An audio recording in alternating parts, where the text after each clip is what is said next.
দিকে বা কেবলার দিকে যে থুতু ফেলবে, কিয়ামতের দিন যে তার থুতু কপালে নিয়ে এসে উঠবে, অর্থাৎ এটা গুনাহের কথা। এই গুনাহটা অনেকে জানে না, যে কোন দিকে থুতু ফেলে দেয়। আগে ফেলেছেন সেজন্য আল্লাহর কাছে মাপ চাইবেন, সামনে যেন আর এটা না হয়। তাহলে কোন দিকে ফেলবেন?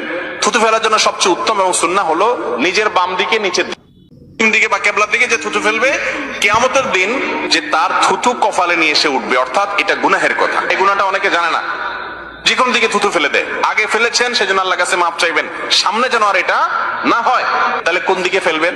থুতু ফেলার জন্য সবচেয়ে উত্তম এবং সুন্নাহ হলো নিজের বাম দিকে, নিচের